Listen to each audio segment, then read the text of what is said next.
money. After a long time, the master of those servants returned and settled accounts with them. Tatlong katiwala, iba-ibang dami ng yaman ang ipinagkatiwala ayon sa kakayanan noong may katawan, nahawakan ang yaman na yon. Yung isa binigyan ng 5 supot ng ginto, na sabi ni Jesus, agad-agad, hindi nagsayang ng sandali, namuhunan agad, nagnegosyo agad, at tumubo ng 5 pa uling supot ng ginto, na doble niya ang ipinagkatiwala. Yun naman binigyan ng 2 supot, namuhunan, nagtubo ng 2 rin, na doble din ang ibinigay sa kanya. Pero yung isang lalaking isa lang ang tinanggap, ay lumayo, naghukay sa lupa, ibinaon doon ang ibinigay sa kanyang ginto, at pagkatapos nun, bumalik ang kanilang amo at nakipagtuusan sa kanila kung ano ang nangyari sa mga ipinagkatiwalang kayamanan. All bags of gold belong to the master. Bags of 5, 2, and 1 are entrusted to servants A, B, and C. And as we have seen, from 5 bags, person A made 5 more, 10 na double. From 2 bags, person B made 2 more, naging 4, doble pa rin. Pero yung 1 bag, person C made nothing more, na natiling isa pa rin. Ang kasunod, accounting, tuusan. Iba-iba ang binigay sa kanila na dami ng kayamanan. Ano-ano mga prinsipyo agad ang nakikita natin dito tungkol sa yaman, tungkol sa kayamanan? 1, God owns everything. People are only managers. Tayo tagapangasiwa lamang, ang tunay na may-ari ng lahat, ang Diyos.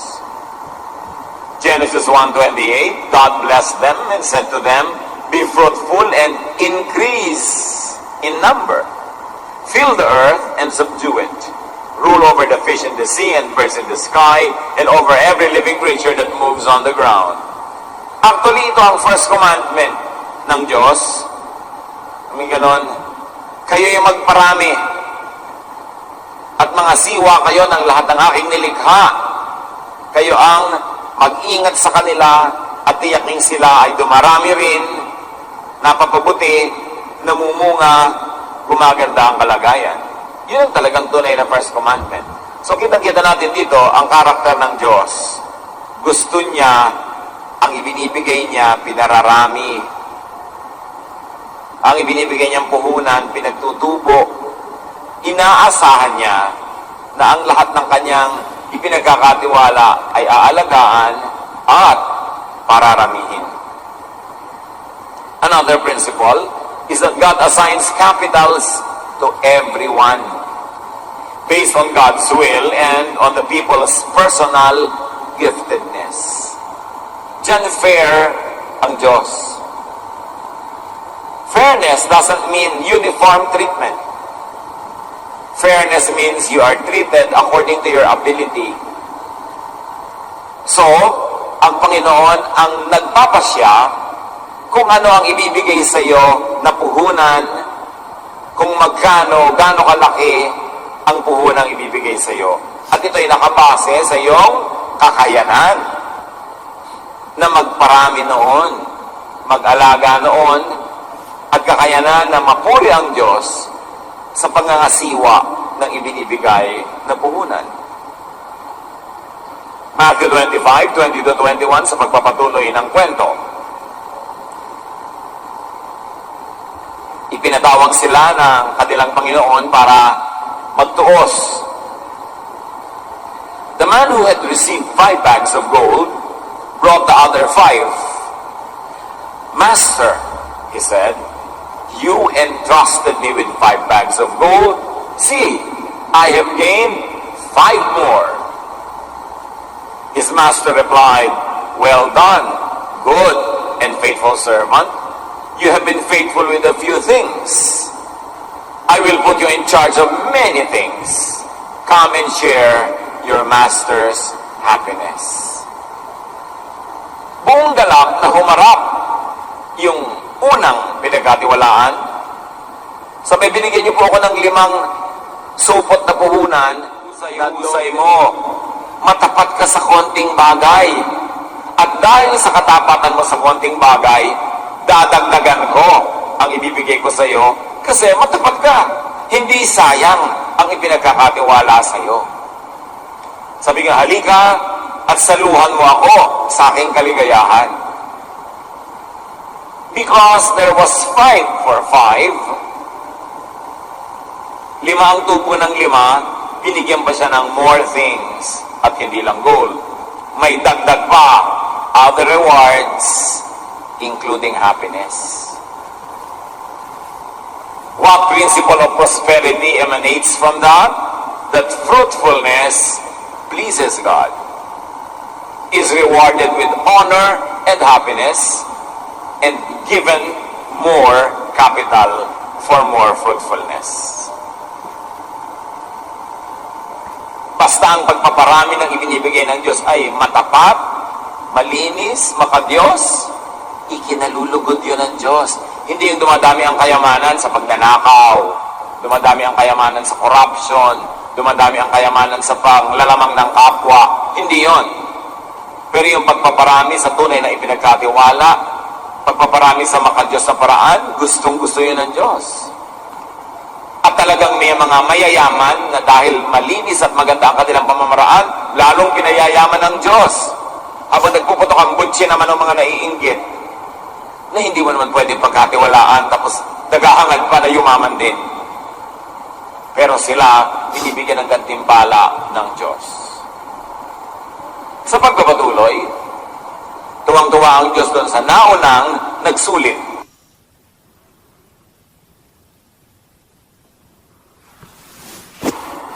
Matthew 25:22-23. The man with 2 bags of gold also came. Master, he said, you entrusted me with 2 bags of gold. See, I have gained 2 more. His master replied, well done, good and faithful servant.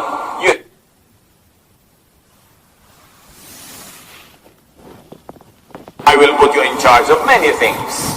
Come and share your master's happiness.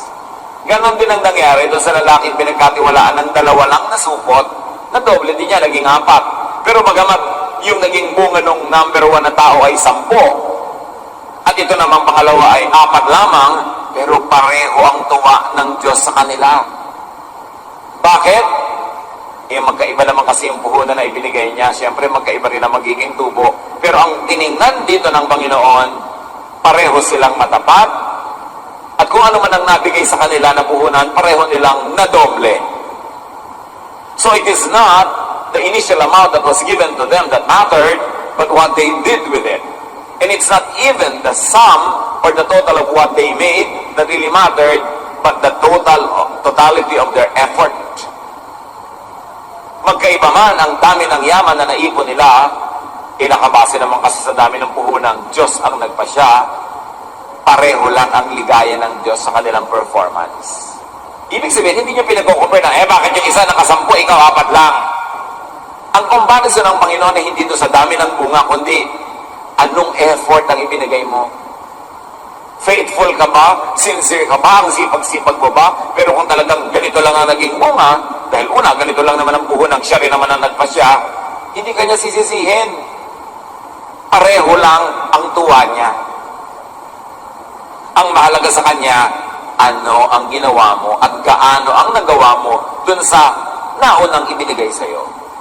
So 2 for 2 was not only 4, because it went many more things. There was a reward and happiness. In other words, what God expects from you is proportionate to the capital He first gave you. Hindi rin marapat sa mga magulang na kung may anak na first honor, asahan mo na yung pangalawang anak first honor din, at ang pangatlo pare-pareho. Iba-iba ang ibinigay na puhunan sa kanila ng Diyos. iba-ibang larangan ng galing ang ibinigay sa kanila, hindi sila dapat pinagko-compare. Bakit ang ate mo ang galing sa math? Eh siya naman siguro magaling sumayaw. Bakit ang kapatid mo laging na-accelerate?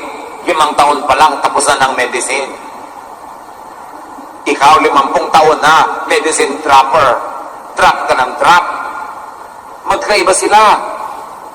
Dapat susukatin mo lang ang tao kung ano ang ginawa niya sa puhunan na bigay niyo o bigay ng Diyos. Hindi dun sa dami ng bunga. Magkakaiba talaga yan. Naging matapat ang Diyos sa mga matapat sa Kanya. Another principle of prosperity, God's expectation of fruits is proportionate to the capital He gives. Kahit mga magulang, mga kapatid, kamag-anak, wala namang ginawa para sa iyo.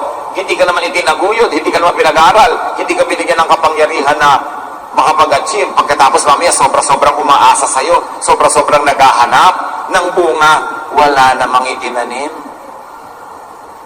So kung ano lang yung itinanim natin, dapat bagay lang doon ang inaasahan nating anihin. Hindi sobra. God is God of exactness and balance. So, this God is pleased with 4 as He is with 10 bags of gold. The pleasure of God is not in the number of your fruit, but in the sincerity and greatness of your effort to be fruitful. At ina-appreciate niya yon. Kung meron tayong anak na talaga namang hindi gifted intellectually, tapos pumapasa lang siya, pasang-awa, great na yon.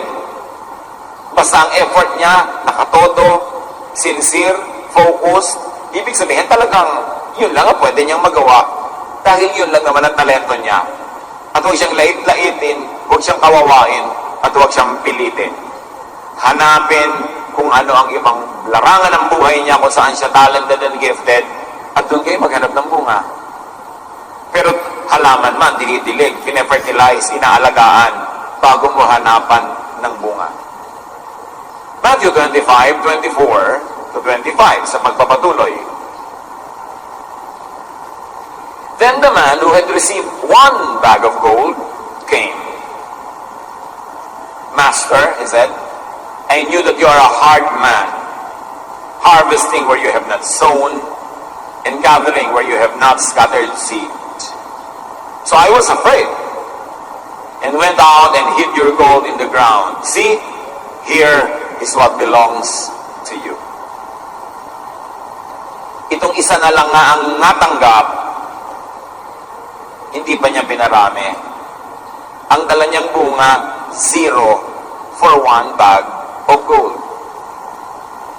There was no multiplication, there was not even an addition. Dinagdagan pa niya ng bitter criticism of the master. Kung saan niya inimbento, saan niya hinanap yung reklamo niya, hindi sinabi sa atin. Sabi niya, masungit po kayo, mahilig kayong umalis sa hindi niya naman tinanim. Natatakot ako, punong-puno ng takot ang buhay ko, kaya para sigurado, wala na lang akong ginawa, ipinaon ko na lang sa lupa itong gintong ito. O ayan, ibinabalik ko na sa inyo, inyo yan, inyong-inyo na. Sabi niya, here is your gold. This is what belongs to you. So yung pagsasabi lang niya, here is your gold, ibig sabihin wala siyang sense of ownership. Wala siyang sense of stewardship. Wala siyang utang na loob sa nagbigay sa kanya ng puhunan, hindi niya pinarami. So one principle of prosperity here, not all people choose and strive to be fruitful. May bibigyan ka ng kapital, wawaldasin, imbes paramihin. O kaya, katulad nitong taong to, hindi niya pinarami, ibinaon lang sa lupa. Bibigyan mo ng talent kumanta, hindi naman kumakanta para sa Panginoon, walang bunga, walang profit ang Panginoon. Bibigyan mo ng talent na kung ano-ano, magturo, ayaw man lang magturo sa church, ayaw man lang mag-lead ng Bible study. Bibigyan mo ng magandang bahay, na malaking bahay, may magagarahe pa, hindi man lang ipagamit sa Bible study. Hindi man lang gamitin for fellowship. Walang tubo sa kanya ang Panginoon, kahit anong ibigay. Bibigyan mo ng maraming panahon, inuubos sa walang kakwenta-kwenta mga bagay, walang madalang bunga pag tinawag ng Panginoon. Anong ginamit mo sa oras mo? Anong ginawa mo? Anong nangyari sa talent mo? Wala. Bibigyan mo ng pagkakataong kumita, ayaw. Ayaw kumita. Ayaw gamitin ng puhunan. Natatakot. Alam niyo yung fear is not of God, it is of the devil.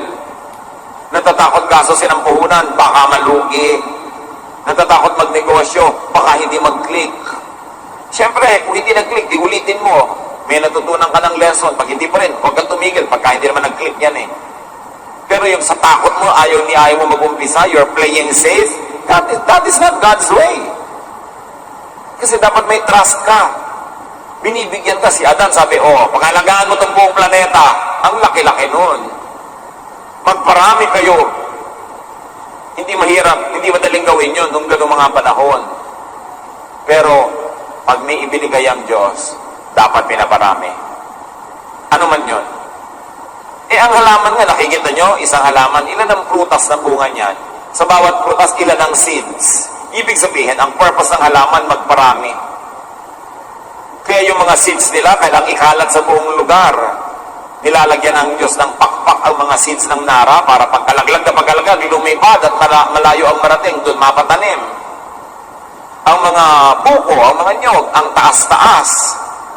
Paano sila dadami? Pag nalaglag yung bunga, mababasag. So nilagyan ng Diyos ng makapal na husk, na bunot. Para maglaglag siya sa mga bato, hindi siya mababasag. May kutsyon. At meron siyang hard shell. Pag nagpagulong-bulong itong bukong ito, bakit siya may bilog? Para bumulong siya at makarating siya sa dagat. Dalhin siya ng mga alon at dalhin sa mga iba-iba mga pulo, iba-iba mga lugar para dumami ang nyog sa lahat ng pulo. Nakita nyo, lahat ng pulo may nyog. Huwag lang doon sa mga temperate countries. At sa beach yun, kasi doon siya dadali ng alon. Kaya ang haba ng paglalakbay ng nyog, kaya may baon siyang tubig sa loob. Hanggang makakita siya ng lupa, natutubo na siya. Ang mga tao naman nakikialam, binibiyak yung nyog, iniinom niya sa baho. Kinukudkod yung nyog, ginagawang ginatan. Well, ang dami naman ng nyog, pwedeng gawin yon. Pero ang point, lahat ng matinong creature ng Diyos, kahit ang morseko, yung damo na nakatira lang sa isang lugar, paano siya matatanim sa ibang lugar? Pagdaan mo, kakapit sa binti mo, sa pantalon mo, para pag pinagpag mo sa ibang lugar, matatanim na siya doon. Nagpaparami. Ikaw ba kapatid, dumami na. Hindi lang anak ang pinaparami, ha? Talento, magaling kang kumanta, may mga na-train ka na ba? Dumami na ba ang singer dahil sa iyo? Dancer ka, naparami mo na ba mga dancer? Magaling kang magturo, dumami na ba nakakaunawa ng Biblia dahil nagtuturo ka o nakaka-appreciate ng math o history dahil ang galing mong magturo? Dapat dumadami. Yun ang principle ng buhay. Church din, dumadami dapat. Pinagkatiwalaan ka, maging pastor ka ng isang maliit na kongregasyon, matapos sa 50 taon, maliit pa rin. O, may konti na nga lang, naubos pa. Sa palagay mo, matutuwa sa iyo, Diyos? Tapos maiinggit ka doon sa mga ibang pastor, malaki ang kongregasyon, nireregaluhan ng mga member ng kotse, ng mansion, ng pulo, ng continent. Tapos ikaw naman, hindi mo maparami, may gana ka pa mainggit. Lumagay sa lugar. Ecclesiastes 10:18, through laziness, the rafters sag. Because of idle hands, the house leaks. Pag tamad daw ang tao, sarili niyang bahay, tumutulo ang bubong. Lumulundo ang mga bubong niya at mga kapitan ng bubong dahil ayaw niyang ayusin. Pagka ikaw ay leader ng isang singing group, ng choir, napaparami mo ba o kumukonte? Dapat dumadami. Yun ang godly principle. Tama dapat ang ginagawa. So sabi niya, eto na, isinusoli ko na sa inyo. Baka mapagalitan niyo pa ako kung malugi. Mabuti na walang sisihan. Maraming tao ganun. Magkakapatid, tatanggap lahat ng mana sa magulang. Merong yayaman, merong maghihirap, pero mamaya ang kinukuha na niya, yung mana ng iba, dahil ubus na yung kanya.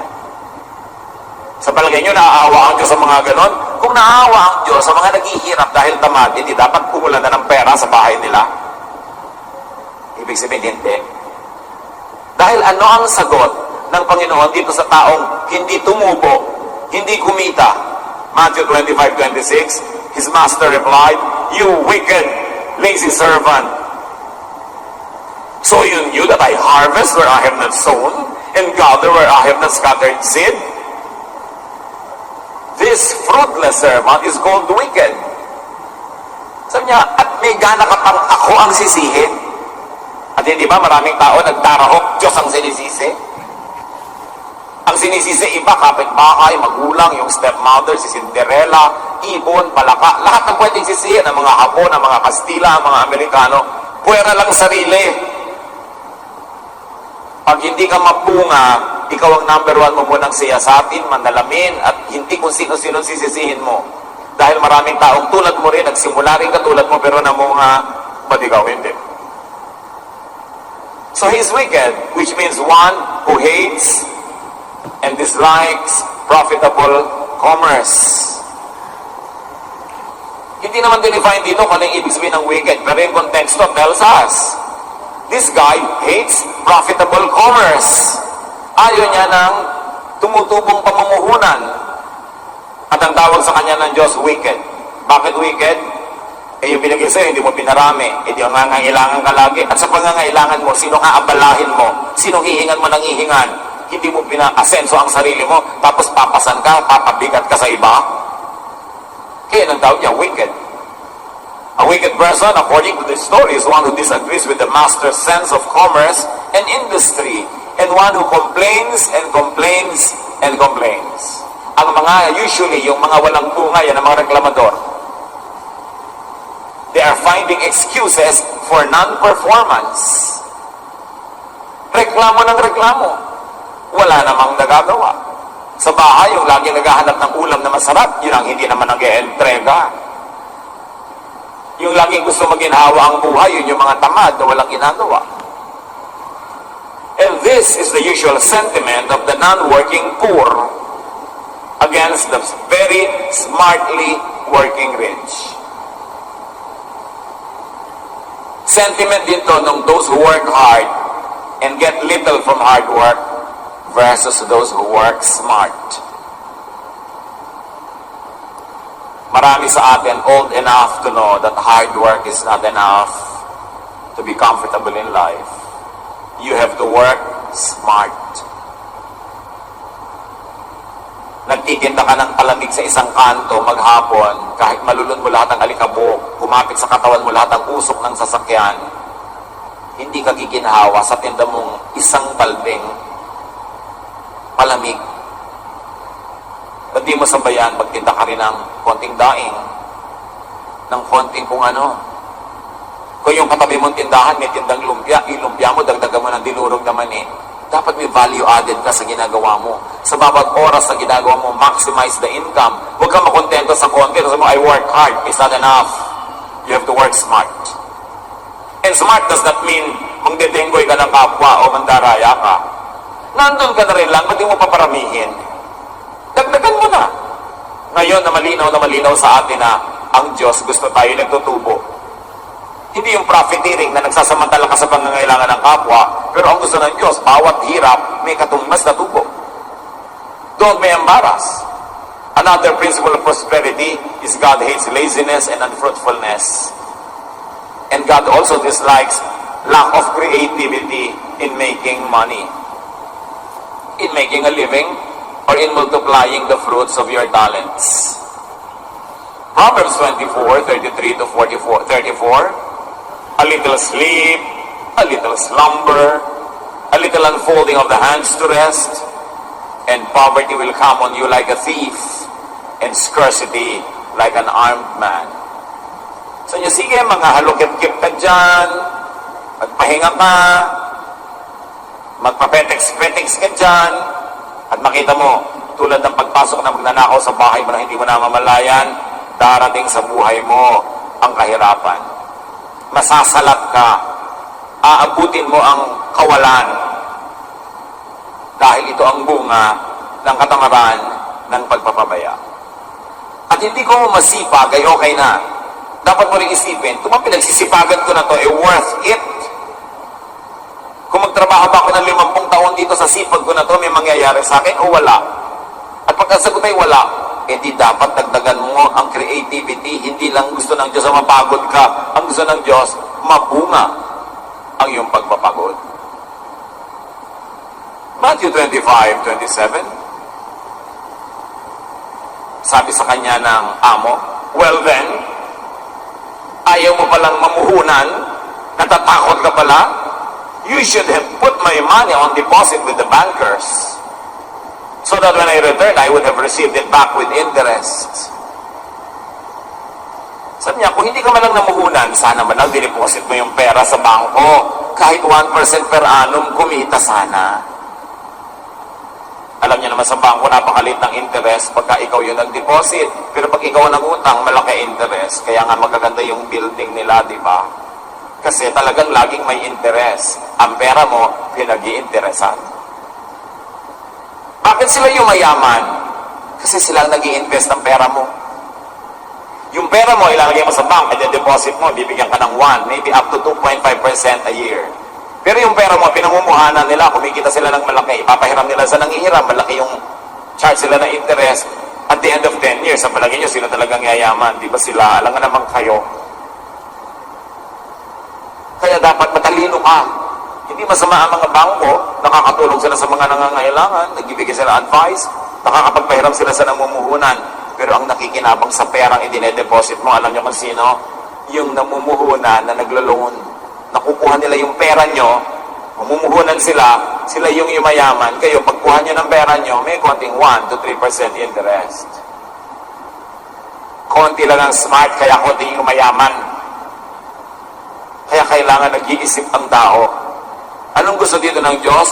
God is interested in interest and in profit. Huwag kayong mahiya na kayo tumutubo sa negosyo. Natural.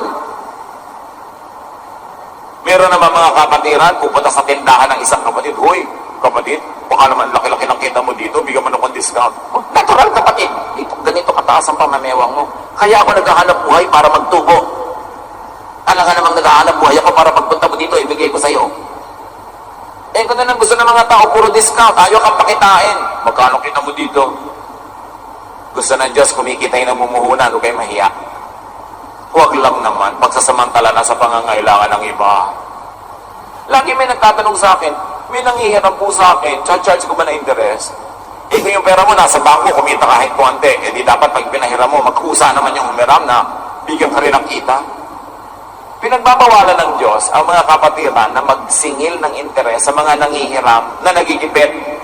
Pero kung hiniram yung pera mo para ipamuhunan, tapos tumubo siya, ibabalik sa'yo, the same pa rin after 3 years, immoral na yun. Dapat may kinita ka rin. Gusto ng Diyos may kita ang tao. Huwag kayong ma-embarrass. Another principle of prosperity, God wants even just small profit from small capital. So work to make profit. Huwag niyong nakawin ang profit ng kapwa niyo. Huwag yung nagtitinda, lagi niyong binabarat. Kaya nga siya nagtitinda para kumita. Ayaw niyo na siyang kumita. Pati niyo nang saksakin. Patayin niyo na. Istrohin niyo ang dugo. Hindi ba kayo naawa sa mga nagtitinda sa kalye, tumpok-tumpok na kalamansi, tatawaran ko, gabi na, uuwi na to, naku, mabubulok na to bukas, ibibigay na nito kahit magkano. Immoral. Kaya sila nahihirapan magtinda para kumita. Ayaw niyong pakitain. Reward enterprise. Make people earn. Lalo pagkapatiran. Pagkapatiran ng may negosyo, tulungan nyo silang tumubo. Huwag kayong magnakaw ng tubo nila. Kasi hindi sila gaganahang magnegosyo. Napakahalaga yung ganong print. Make and multiply money. Do not just divide it. Like in suicidal pagtitipid. Kung magastos ka, merong nagkakapera din. Pag yung pera mo, inipon mo lang, nando lang yung pera mo. Pero pag ginasta mo, bumili ka ng ganito, bumili ka ng ganon. Hanap buhay sila. Yung nagtitinda, may bumibili. May mga services, kumikita sila. It helps the economy to spend. Pero baligtad ang utak ng mga tao. Ang liit-liit ng kita ko, therefore liliitan natin ang tigi-tigi isang purot lang ng tuyo. Di ba? O anak, ang tubig, 3 tabo lang ang paliko. Ang ilaw, patayin. Walang ventilador, walang mamamalansya. Puro pagtitipid. May yumaman na ba sa pagtitipid? May lumuwag na ba ang buhay sa pagtitipid? Bakit hindi isipin, bakit pa tayo ng tipid ng tipid? Eh kasi maliit ang income natin. Ano ang pwede nating gawin para palakihin ang income? Pwede ba tayo magpaupa nitong isang kwarta ng bahay natin para magka-income? Pwede ba natin ito gawing tindahan? O yung mga nakatunga nga sa bahay araw-araw, text ng text? Dahil meron kang pwedeng ibentang panahon, o labor, o talent, hindi pwedeng wala. Yun ang isang tao dito, biniglang lang, one, di ba? Kasi yun lang ang kaya niya, pero may ibinigay sa kanya, hindi zero. Manalamin tayo at sabihin natin, hindi ako zero. May ibinigay sa akin ng Diyos na puhunan, may talent, at hindi niya hinahanap na ibigay niya sa akin na 1 ay maging 10, maging 2 man lang. Dapat matapat tayo. Lahat may gift. Maliban lang sobrang tanda, sobrang bata, o sobrang may sakit, dapat lahat ng tao kumikita. Kasi pag hindi ka kumikita, pabigat ka sa kumikita na dinadaganan mo at sinasakyan, sinasandalan, tinatapakan, inaasahan. Hindi ganon ang gusto ng Diyos. Dapat ang lahat ng tao, liban na nga may sakit, ay mabunga. At kung matanda na, naging mabuting magulang, naging mabuting lola, eh tama naman na humarvest na sila ng mga bigay at entrega at tulong ng kanilang mga pinalaki, minahali, naruga. Dapat lang. Kaya mahalaga, nagtatanim ka sa buhay all your life para meron namang harvest time. May such a thing as harvest time. But remember, only those who plant, harvest. So, ano ang sabi ng Diyos dun sa nangatwira, nagreklamo, hindi pinarami yung pera? Matthew 25, 28 to 30. Take the bag of gold from him and give it to the one who has 10 bags. For whoever has will be given more, and they will have an abundance. Whoever does not have, even what they have, will be taken from them, and throw that worthless servant outside into the darkness, where there will be weeping and gnashing of teeth. Puro katakot. Hindi ka nagtitiwala sa akin. Marami kang reklamo. Hindi mo pinarami ang bigay ko sa iyo. Sabi niya, bawiin niyo sa taong ito, sa masamang taong ito, yung kaisa-isang supot na ginto na ipinagkatiwala sa kanya. Eh, saan po namin dadalhin? Ibigay niyo doon sa meron ng 10. Nakita nyo? Kaya yung mayaman lalo. Kasali ang Diyos sa desisyon na yon. Sabi niya, mamunga to. Ang puhunan niya, napaparami niya. Eh, ba't ko ibibigay sa itong konti? Eh, kawawa naman po ako. Ang konti-konti na lang, hirap-hirap. Ay, lumabas ka doon. Mangisay ka sa labas. Itong kabagay. Hindi ako naaawa sa mga mahihirap na tamad. Hindi ako naaawa sa mga mahihirap na walang ginagawa. Kundi magreklamo, dumaing, magpaawa. Doon ka, kasama ng mga talagang ang mga ngipin ay pinagnangangat na sila dahil sobrang silang nahihirapan sa buhay. Awa ba yung Diyos dito? No. Huwag niyong akalain na dahil lang mahirap ka, kawawa ka, eh, entitled ka na sa pagpapala. Lalong pinagpapala, yung pinagpala na dahil marunong silang humawak nun. And this is Jesus speaking. We are not anti-poor or pro-rich. We are only preaching what Jesus said. Huwag kayong naiingit sa mga yumayaman, isipin nyo, anong ginawa nila? Bakit nagkaganon? At kung masama ang ginawa nila sa pagyaman, may araw din sila. Magbibisto din yan. At kung hindi siya mapuko ng mga tao, wala bang Diyos? Kita nyo, dumating yung Diyos for accounting. Lahat magsusulit. Anong ibinigay sa'yo? Anong ginawa mo sa ibinigay sa'yo? At huwag mong asahang kaaawaan ka. Huhubaran ka pa ng kaunting meron ka na nga. Dahil hindi ka dapat bigyan. Saan man yan? Sa hanap buhay, sa ministry, sa professional work, sa artistic work, laging ganun ang principle. If you don't deserve it, it will be taken from you. So another principle here is the wise, godly rich gets richer. Mayaman na, yumaman pa, marunong kasi. Another principle, the wise, mildly rich, gets mildly richer. Nakita nyo agad yung tatlong uri ng economic strata. Merong super rich, may middle class, at merong group 10, the foolish poor gets poorer. From the mouth of Jesus. Not from the mouth of some selfish capitalist or elitist theorist. It is the teaching of Jesus. Bakit ito tinuturo? Para yung nahigit na nakakaraming tao na nakalubog sa kahirapan, magising. Hindi awa ang kailangan ng mahirap para bumangon at umahon. Ang kailangan niya, tingnan ng sarili niya kung ano ibinigay sa kanya ng Diyos, maging matapat siya sa paglinang, sa pagpungkal, sa pagpaparami nun, at siya ay gagantimpalaan din ng Diyos. Dapat ang hinihingi natin sa tao, respeto, hindi awa. Ang hinihingi natin is a reward for our good work, not charity. Kasi pag gano'n ang ating point of view, hindi tayo maaahon sa buhay. And it is never too late to change one's mind. Don't retire too early. Habang may lakas ka pa, magre-retire ka man sa professional work mo, humanap ka pa na ibang mapagkakakitaan. Hindi ka pwedeng mabuhay na lang sa pension.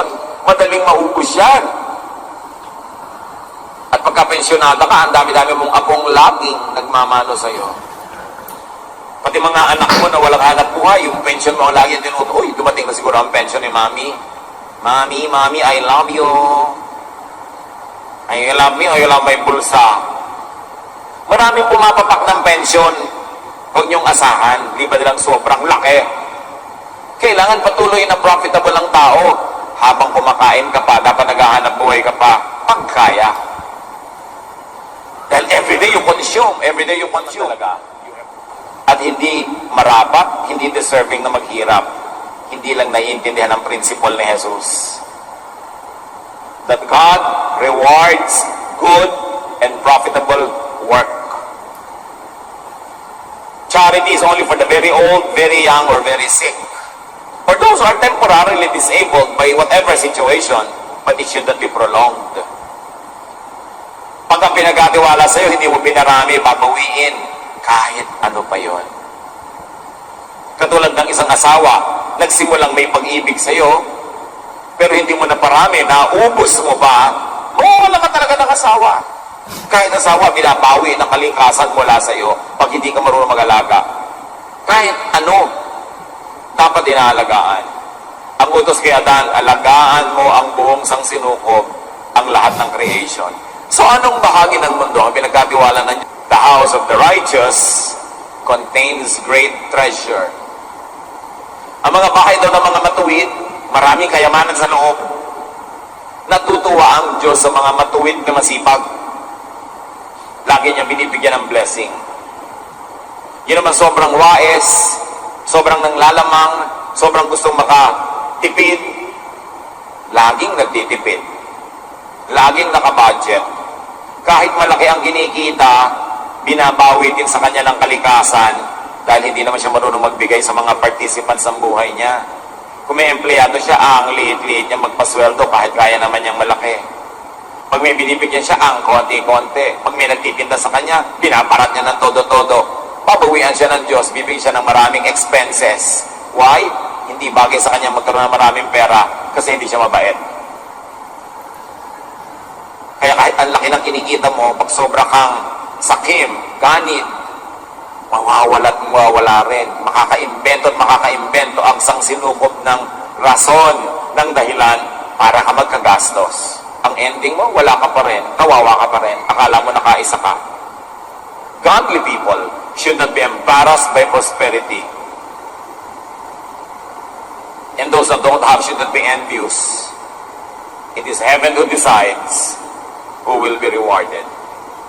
Godly people should be prosperous. So use and multiply your God-given capital, your talent and opportunity, not someone else's. Pag mahilig ka lang magdilihensya, manghingi, dumaing, lagi ka rin kapos, kahit nabibigyan ka. Dapat tingnan mo ang sarili mo, how can I make myself fruitful? not how I can pick the fruits of other people. Do not expect God to bless the lazy. So never be lazy. And always think of making money and profit. Hindi yun masama. Basta malinis ang paggawa. Pag umuwi ka sa probinsya nyo, isipin mo, ano kaya mapagkakaperahan dito? Itinatapon lang ng mga tao ang ipa. Itinatapon lang ng mga tao yung mga coconut husk, yung mga bunot ng nyog. Bakit hindi ko ito gawing uling at ibenta sa palengke? So pagpunta mo doon, may magiging pera ka.